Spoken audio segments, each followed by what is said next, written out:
أعوذ بالله من الشيطان الرجيم. بسم الله الرحمن الرحيم.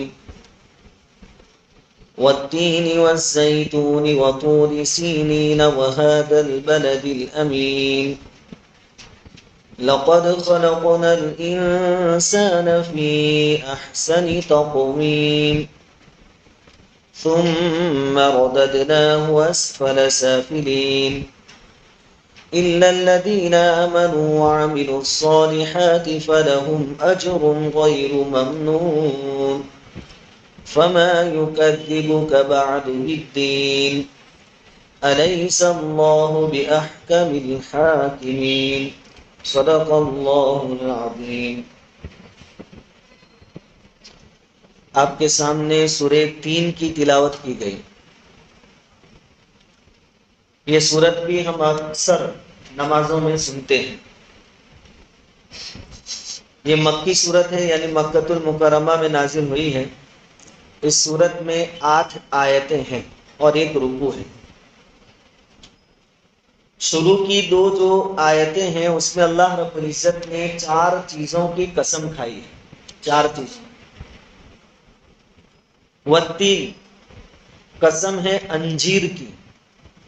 انجیر جو ہم کھاتے ہیں اس کی قسم. والزیتون، اور زیتون کی قسم. وطور سینین، اور طور سینین کی قسم. اور تیسری آیت ہے وہذا البلد الامین، اور اس امن والے شہر کی قسم. 4 چیزوں کی قسم. ویسے جہاں تک قسم کا تعلق ہے، ہم لوگ اللہ کے علاوہ کسی اور چیز کی قسم نہیں کھا سکتے، وہ بھی بہت ضروری ہو تو. اللہ رب العزت الگ الگ چیزوں کی قسمیں کھا سکتا ہے کیونکہ وہ مالک ہے. اللہ تعالیٰ نے ان 3 آیتوں میں 4 چیزوں کی قسم کھائی. اب جس چیز کی قسم اللہ رب العزت کھا رہے ہیں، سمجھو وہ چیزیں بہت بابرکت ہوتی ہیں، برکت والی ہوتی ہیں. پہلی چیز کی قسم تین، یعنی انجیر. انجیر کی بہت ساری فضیلتیں بیان کی گئی ہیں، اس کے فائدے بھی بیان کیے گئے ہیں. ایک روایت تو وہ ہم روزانہ جو اثر بعد تعلیم ہوتی ہے اس میں یہ بھی سنتے ہیں کہ انجیر کھاؤ یہ بواسیر کو ختم کرتا ہے. اور بھی بہت سارے فائدے حدیثوں میں روایتوں میں بیان کیے گئے ہیں. زیتون، زیتون بھی ہم جانتے ہیں، اس سے بھی بہت سارے فائدے ہیں اور یہ بھی برکت والا درخت ہے، برکت والا پھل ہے. طور سینین سے مراد ہے طور، یعنی وہ جو طور پہاڑ جس کے اوپر حضرت موسیٰ علیہ السلام سے اللہ رب العزت نے ہم کلامی کی تھی، بات چیت کی. اب جس جگہ پر اللہ تعالیٰ نے اپنی تجلی فرمائی ہو اور اپنے ایک بڑے نبی سے بات چیت ہوئی ہو، وہ جگہ بھی کیا ہوتی ہے؟ بابرکت. اور قرآن میں الفاظ بھی ہے بارکنا حولہ، ہم نے اس کے آس پاس برکت ڈال دی، تو یہ جگہ بھی برکت والی. وہذا البلد الامین، اور اس امن والے شہر کی قسم. امن والے شہر سے مراد مکۃ المکرمہ ہے. مکہ کو امن والا کیوں کہا گیا؟ امن و سلامتی والا، چین سکون والا، کہ وہاں پر کوئی کسی کا خون نہیں کر سکتا، کوئی کسی کو قتل نہیں کر سکتا. حتیٰ کہ کسی نے کسی کو حرم کے باہر قتل کر دیا، اب اس کو قصاصاً قتل کرنا جائز ہے، لیکن وہ قاتل حرم میں چلا گیا، کعبہ کے پاس چلا گیا، حرم کے حدود میں داخل ہو گیا، تو آپ اس کو قصاص وصول کرنے کے لیے بھی وہاں قتل نہیں کر سکتے. حرم میں اللہ تعالیٰ نے امن دیا ہے، سلامتی. فمن دخلہ کان آمنا، جو اس میں داخل ہو گیا امن کے ساتھ، آپ اس کو وہاں قتل نہیں کریں گے. ہاں کوئی طریقہ ایسا اختیار کریں گے کہ وہ وہاں سے باہر نکلے. مثال کے طور پر آپ دانا پانی بند کر دیں گے، کھانا نہیں جانے دیں گے اندر، تو وہ کتنے دنوں تک باہر رہے گا؟ کبھی تو باہر نکلنا پڑے گا. لیکن جب تک وہ اندر ہے آپ قتل نہیں کر سکتے. ایک معنی یہ مکہ امن والا ہے. دوسرا 21ویں پارے میں سورہ عنکبوت کے آخر میں اللہ رب العزت نے آیت کریمہ نازل فرمائی ہے اولم يروا انا جعلنا حرما امنا ويتخطف الناس من حولهم افبالباطل یؤمنون وبنعمت اللہ یکفرون، کہ کیا یہ مشرکین دیکھتے ہیں کہ ہم نے حرم کو امن کی جگہ بنایا اور حرم کے آس پاس جو چھوٹی موٹی بستیاں ہیں اس وقت خون خرابہ ہوتا تھا، لوگوں کو وہاں سے اچک لیا جاتا تھا، اغوا کر لیا جاتا تھا، مار دیا جاتا تھا، لیکن یہ چیز اس وقت ابھی حرم میں نہیں ہوتی، تو جان کی سلامتی کے لیے امن۔ دوسری بات یہ کہ حرم کے اندر آپ کے آس پاس پرندے چل رہے ہیں، شکاری جانور چل رہے ہیں کہ جس کو آپ شکار کر سکتے ہیں، لیکن جب تک حرم میں ہے آپ نہیں کر سکتے۔ اللہ تعالیٰ نے ان کو بھی امن عطا کیا، حتیٰ کہ حرم کی گھاس پھوس بھی آپ کاٹ نہیں سکتے، اتنا امن اللہ رب العزت نے وہاں رکھا ہے۔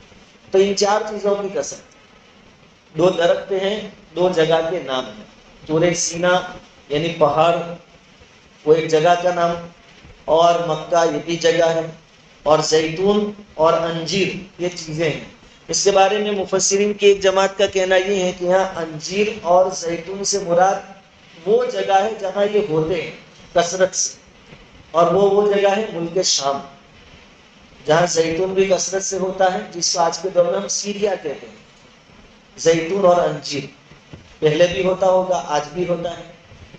تو اللہ تعالیٰ نے ملک شام کی قسم کھائی، یعنی تینوں جگہوں کی قسم۔ ملک شام میں کیا بات ہے کہ یہ انبیاء کرام علیہ السلام کا مسکن رہا ہے، بڑے بڑے انبیاء کرام ملک شام میں رہے ہیں، وہاں پیدا ہوئے ہیں یا وہاں دفن ہوئے ہیں۔ ابراہیم علیہ السلام بھی ملک شام سے نکلے تھے، اللہ کے حکم سے مکہ آئے۔ اللہ تعالیٰ نے ملک شام کی قسم کھائی۔ ان چار چیزوں کی قسم کیوں کھائی؟ قسم کھانے کے بعد اللہ تعالیٰ کوئی چیز بیان کرنا چاہتے ہیں تاکید کے ساتھ۔ آدمی قسم کب کھاتا ہے؟ اپنی بات کی تاکید کے لیے، ثابت کرنے کے لیے کہ میں جو کہنے جا رہا ہوں بالکل سچی بات ہے۔ تو اللہ تعالیٰ کیا کہتے ہیں قسمیں کھانے کے بعد؟ لَقَدْ خَلَقْنَا الْإِنسَانَ فِي أَحْسَنِ تَقْوِيمٍ، یقیناً ہم نے انسان کو بہترین صورت میں پیدا کیا۔ یعنی اللہ تعالیٰ کی جتنی مخلوقات ہے ان میں سب سے زیادہ خوبصورت اور اچھی صورت والا کوئی ہے تو وہ انسان۔ انسان کے علاوہ کوئی جانور، کوئی پرندہ ہمارے جیسی صورت والا آپ کو ملے گا نہیں۔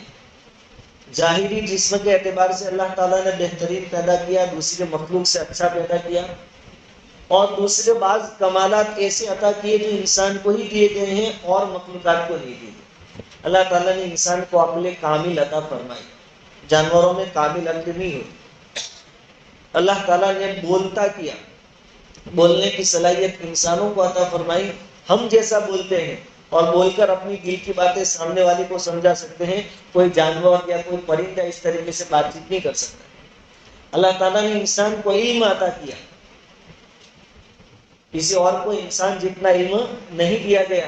دوسرے جو جانور یا پرندے پیدا ہوتے ہیں، پیدا ہوتے ہی وہ اپنے کام میں لگ جاتے ہیں تھوڑی دیر میں، اور ان کو جتنا علم چاہیے اتنا علم تتکال میں اللہ تعالیٰ دے دیتے ہیں کہ اس کی ماں کون ہے، دودھ کہاں سے پینا ہے، کیا کھانا پینا، تھوڑے دنوں میں اڑتے بھی ہو جاتے اور چرتے بھی ہو جاتے سب۔ ایک انسان ایسا ہے کہ جب پیدا ہوتا ہے بالکل جاہل ہوتا ہے، دماغ بالکل خالی ہوتا ہے۔ واللہ اخرجکم من بطون امہاتکم لا تعلمون شیئا، اللہ نے تم کو تمہاری ماؤں کے پیٹ سے اس حال میں نکالا کہ تم کچھ بھی نہیں جانتے۔ ہمیں تو صرف ایک ہی چیز اس وقت آتی تھی جب ہم پیدا ہوئے، اور آج بھی بچے جب پیدا ہوتے تو ایک ہی چیز آتی ہے، رونا، اس کے علاوہ کوئی چیز ہمیں نہیں آتی۔ سب سے زیادہ علم دیا گیا انسان کو، لیکن پیدائش کے وقت کچھ بھی نہیں تھا۔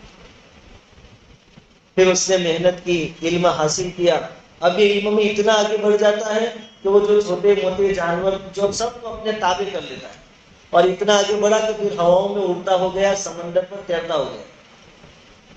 تو انسان کو جو علم دیا گیا وہ علم دوسرے جانوروں کو اور پرندوں اور درندوں کو اللہ تعالیٰ نے نہیں دیا۔ اسی لیے کسی عالم کا قول ہے کہ ان اللہ خلق آدم علی صورتی او کما قال، کہ اللہ تعالیٰ نے آدم علیہ السلام کو اپنی صورت پر پیدا کیا۔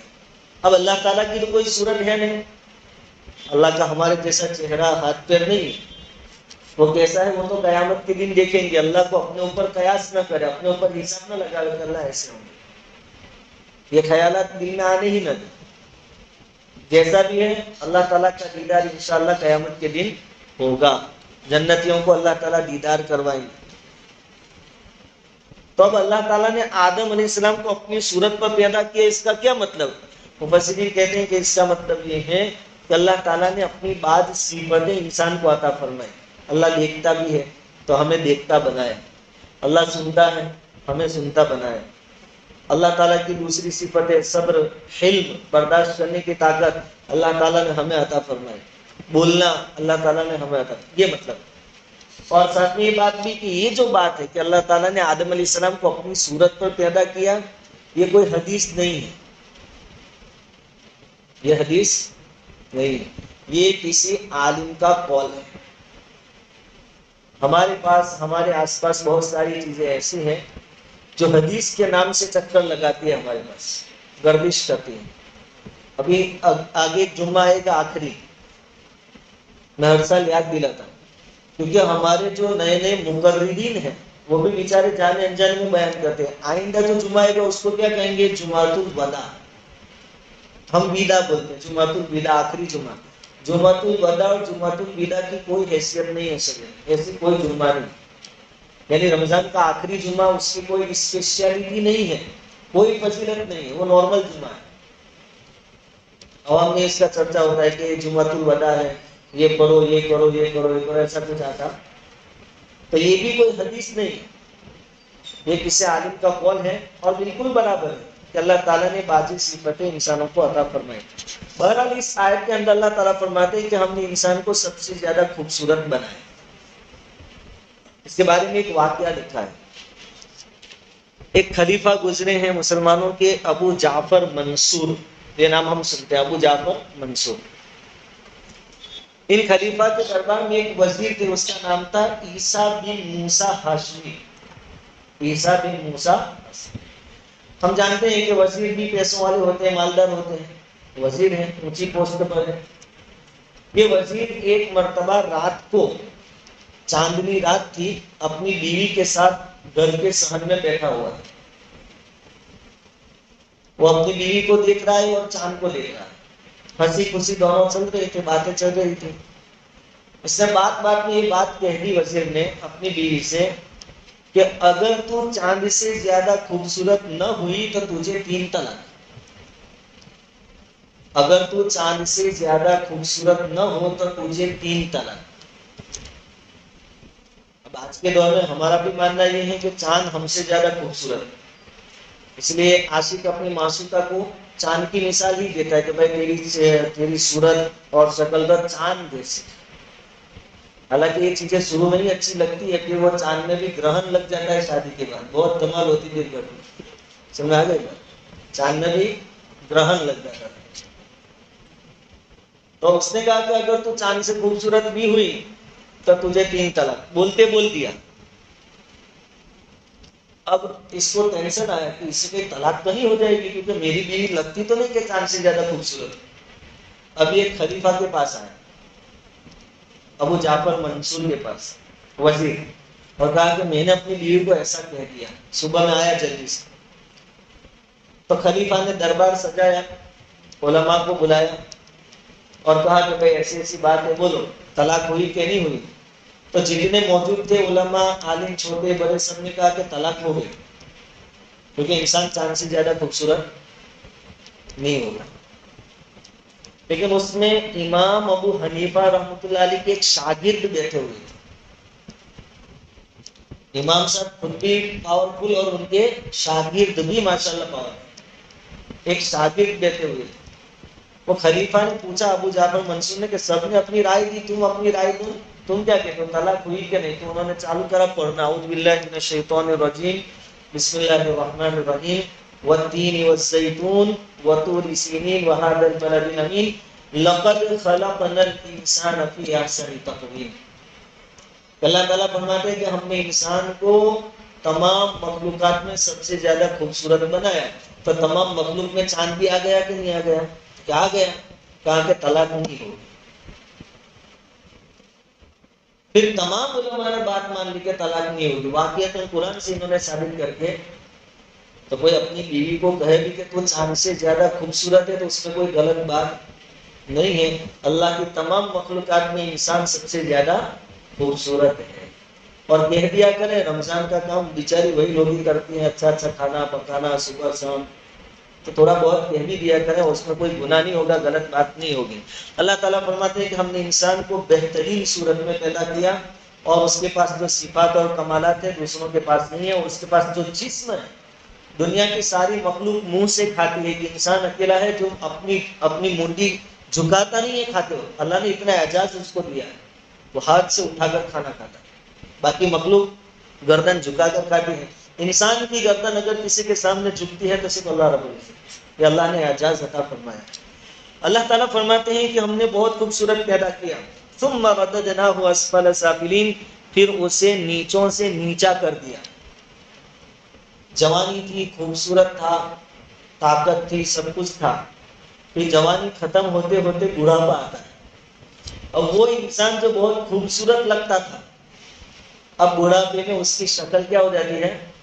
بگڑ جاتی ہے. بہت سارے بوڑھوں کا آپ دیکھیں گے وہ چمڑی بھی یوں لٹک جاتی ہے، اور چمڑی میں شکنیں پڑ جاتی ہے، اور دانت بھی کئی باہر آ جاتی ہے. قدرتی ہے، کوئی عیب نہیں ہے. لیکن اللہ تعالیٰ اس کو یہاں بیان کر رہے ہیں کہ جو اتنا اچھا اور خوبصورت سب سے اچھا دکھتا تھا، ایک وقت وہ بھی آتا ہے کہ پھر وہ نیچلوں سے نیچا ہو جاتا ہے. اور جتنی طاقت تھی وہ کیا ہو جاتی ہے؟ یہ نہ خود استنجا کر سکتا ہے، نہ ٹوائلٹ جا سکتا ہے، اور اب لوگوں پر بوجھ بن جاتا ہے. ایک وقت وہ بھی آتا ہے، اور یہ ہر ایک کے ساتھ ہوتا ہے. الا الذین آمنوا وعملوا الصالحات، لیکن یہ تو ٹھیک ہے کہ جسمانی اعتبار سے سب کے ساتھ ہوتا ہے، لیکن جو لوگ ایمان لائے اور انہوں نے اچھے اعمال کیے، فلہم اجر غیر ممنون، ان کے لیے ایسا اجر و ثواب ہے جو کبھی ختم نہیں ہوگا. یعنی یہ جو ظاہری طور پر جوانی ختم ہو گئی، خوبصورتی اس کی چلی گئی، بدصورت ہو گیا، طاقت کم ہو گئی، کمزور ہو گیا، یہ تو ہونا ہے. لیکن اگر ایمان ہے، اچھے اعمال ہے، تو اس کو اللہ تعالیٰ آخرت میں اتنے انعامات سے نوازے گا کہ وہ انعامات کبھی ختم نہیں. یہ جو ظاہر میں کچھ پڑاؤ آیا، پردی آئی اس کے اوپر، نیچے گیا، چہرہ مہرہ بگڑ گیا، تاکہ یہ کوئی نقصان کی چیز نہیں. ہاں، جن کے پاس ایمان نہیں ہے، دنیا ہی کو انہوں نے سب کچھ سمجھا تھا، اور اپنے چہروں مہروں کو سنوارنے میں زندگیاں کھپا دی تھی. کبھی تو پلاسٹک سرجری کروا لائے، کبھی کئی اسٹائل، ہیئر اسٹائل، یہ نہ آئیبرو برائیبرو سب کروا کے بہت انہوں نے اس کو بچایا، اور یہ سمجھتے تھے کہ مرتے دم تک میں خوبصورت اور ایسا ہی رہوں گا. ان کے لیے ایک تکلیف کی بات ہے کہ بڑھاپے میں یہ ساری چیزیں کیا ہو جاتی ہیں. پھر جن کے حسن کے چرچے ہوتے ہیں جوانی میں، بڑھاپے میں کوئی بھاؤ بھی پوچھتا، ان کے لیے تکلیف ہے. ایمان والوں کے لیے کوئی تکلیف والی بات ہے. یہاں سے مر گیا، چلا گیا، اب جانے کے بعد آخرت میں تو اس کو ایسا اجر و ثواب ملے گا جو کبھی ختم نہیں ہوگا. اس آیت کے ضمن میں مفسرین نے ایک بات یہ بھی لکھی ہے کہ ایمان والوں کے ساتھ اللہ تعالیٰ کا بڑھاپے میں خاص، اللہ تعالیٰ کی طرف سے خاص انعامات ہوتے ہیں ایمان والوں کے ساتھ، کہ زیادہ تر ان کے چہرے مہرے بگڑتے نہیں، جیسے گیروں کے بگڑ جاتے ہیں. ماشاءاللہ ہمارے چہروں پر داڑیاں ہوتی ہے، نماز کا نور ہوتا ہے، ایمان کا نور ہوتا ہے، اور کافی حد تک ہم لوگ بوڑھے ہونے کے بعد بھی چلتے پھرتے ہوتے ہیں.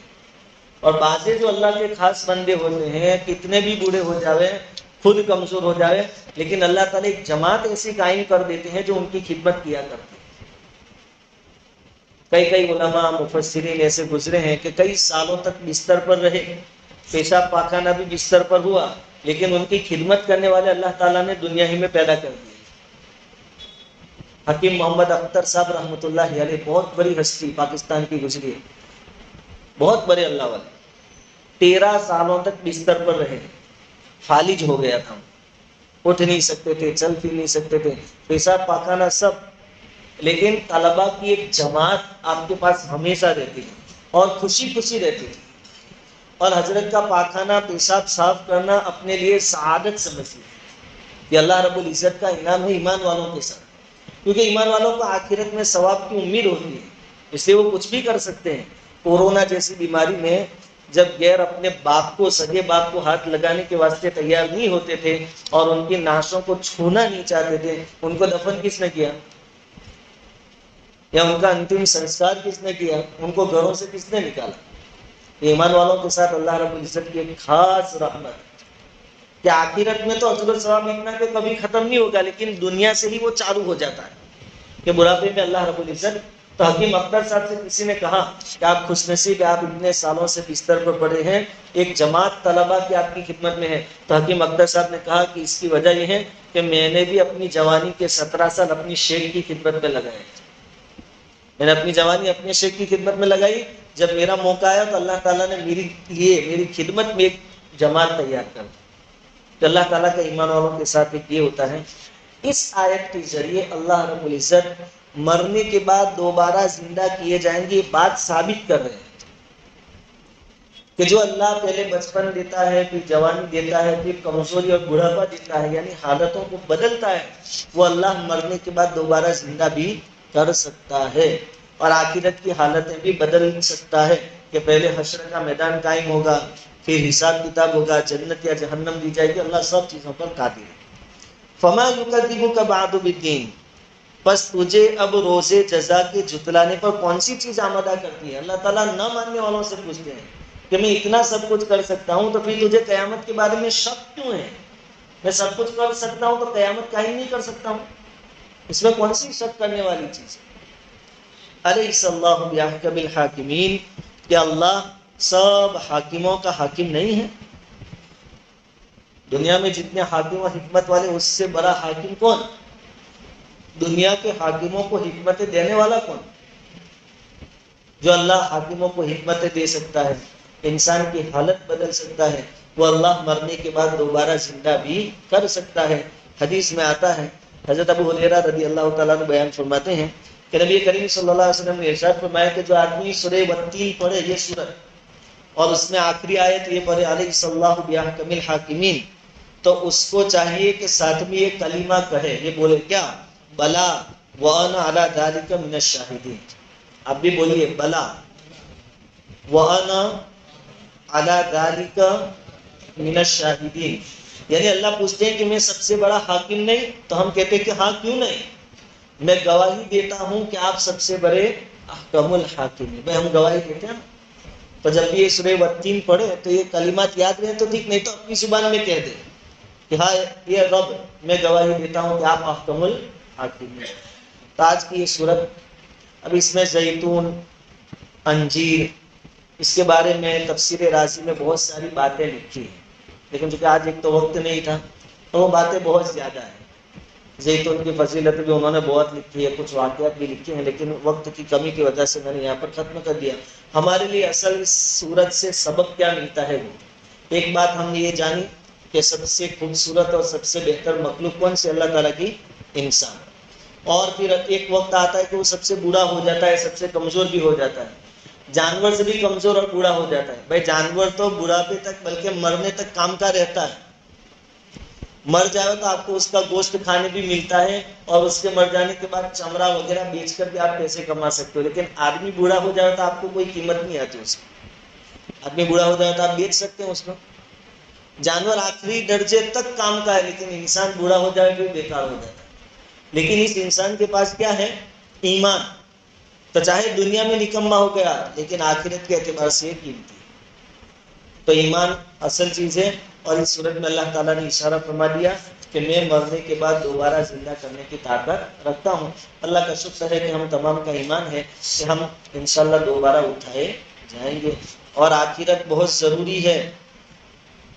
بناس دنیا میں کچھ لوگ طاقتور ہیں، باقی کمزور ہیں. تو طاقتور لوگ اپنی طاقت کا غلط فائدہ اٹھا رہے ہیں، اور کوئی پوچھنے والا نہیں، پوچھ سکتا بھی نہیں. تو یہ لوگ ایسے ہی تھوڑی چھوڑ دیے جائیں گے.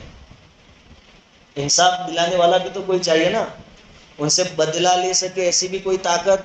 وہ طاقت ہے جو بے سینگ بکری کو قیامت کے دن کیا دے گی؟ سینگ دے گی، اور کہے گی کہ بدلہ لے. اس حساب سے بھی قیامت بہت ضروری ہے، اور حساب کتاب ہونا بھی بہت ضروری ہے. اس میں فائدہ انسانیت کا ہے. اللہ تعالیٰ کئی سنی باتوں پر عمل کی توفیق عطا فرمائے.